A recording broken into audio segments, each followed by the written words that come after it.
Alliance उसकी अगर कश्मीर में ज्यादा जरूरत क्या हो गया? थी उसकी अगर कश्मीर में जरूरत थी या नहीं थी, जम्मू में तो उसकी जरूरत थी, पीर पंचाल और चिनाब में भी।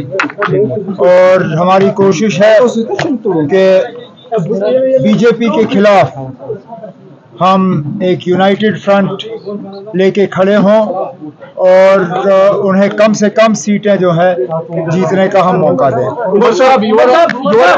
Your earlier decision not to contest elections in the Union Territory of Jammu and Kashmir was seen as bold stance against central government's decisions in Kashmir. Now people are saying that Umar Abdullah has sacrificed his principles for the lust of power. What do you see that? कोई sacrifice principles का हमने नहीं किया। जो लड़ाई हम लड़ने जा रहे हैं उस लड़ाई में असेंबली का अपना ही रोल है और मैं लोगों से क्या कहूं कि वो इस असेंबली को माने, इस असेंबली को वोट दें, इस असेंबली में मेंबर चुने, लेकिन मैं इस असेंबली को नहीं मानता। जो लोग ये बात करते हैं उन्हें तो अपने रिश्तेदार खड़े किए। जो मेरे खिलाफ ये इल्ज़ाम लगाते हैं, किसी ने बेटा, किसी ने बेटी, कोई ना कोई तो रिश्तेदार उन्होंने रखा। अगर वो अपने ही प्रिंसिपल्स के इतने बड़े पाबंद हैं तो फिर तो उनको पूरी तरह से इससे बाहर रहना चाहिए था। खुद बाहर रह के किसी रिश्तेदार को रखने का क्या फ़ायदा। मैं मान के चलता हूँ कि फिलहाल इस असेंबली में उतनी ताकत नहीं है जितनी ताकत होनी चाहिए, लेकिन हम इस असेंबली के ज़रिए ही इस असेंबली को और ज़्यादा मजबूत कर सकते हैं। उमर साहब, मालवा जी ने कहा था कि जो मतलब आने वाला सीएम होगा वो एक चपरासी की भी ट्रांसफर नहीं कर सकता है, तो इसके बारे में फिर अब मैं इसमें नहीं जाऊंगा। आज यहाँ चीफ मिनिस्टर नहीं बन रहा है, हमने एमएलए बनाने हैं। एमएलए बनने दीजिए ना, अब उसके बाद चीफ मिनिस्टर कौन बनता है वो 4 अक्टूबर के बाद तय होगा। रशीद जो एनआईए है वो नहीं चाहती इंजीनियर रशीद को बेल हो, क्योंकि कहते हैं कि he will influence witnesses and tamper the जो एविडेंसेस है। बेल का फैसला वोटर नहीं करता। बेल का फैसला बारामूला के वोटरों ने भी नहीं किया। कोई वोटर जो है बेल का फैसला नहीं करती। बेल का फैसला सिर्फ और सिर्फ अदालत में होता है। बट एनआईए नहीं चाहती। बिल्कुल। तो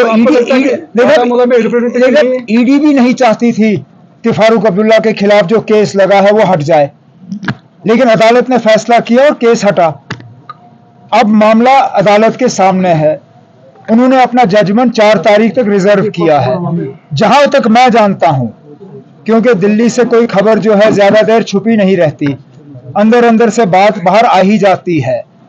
मैं अभी ज्यादा तो नहीं कहूंगा, लेकिन मुझे लगता है कि एनआईए की बात जो है वो अदालत नहीं मानेगी। तो बारामूला के लोगों के लिए it was a futile exercise, क्योंकि रिप्रेजेंटेशन है ही नहीं उनकी। आप वेट करिए ना, 4 तारीख को अदालत की तरफ से उनका फैसला आ जाएगा।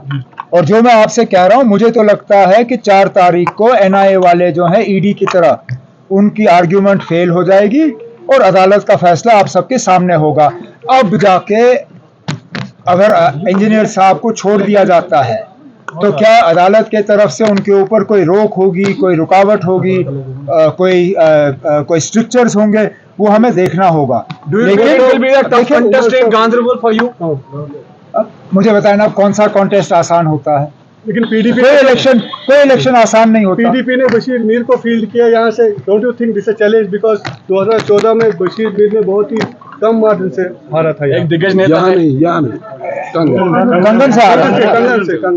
उसके बाद बहुत कुछ बदला है ना। मैंने कभी किसी इलेक्शन को फॉर ग्रांटेड नहीं लिया।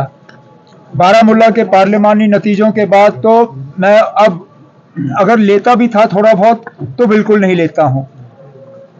मैं सिर्फ और सिर्फ गांदरबल के लोगों से ये उम्मीद करूंगा कि जिस तरह उन्होंने मुझे 2008 में खिदमत करने का मौका दिया, उस तरह दोबारा इस साल मुझे एक मौका उनकी खिदमत करने का देंगे, बस और कुछ नहीं।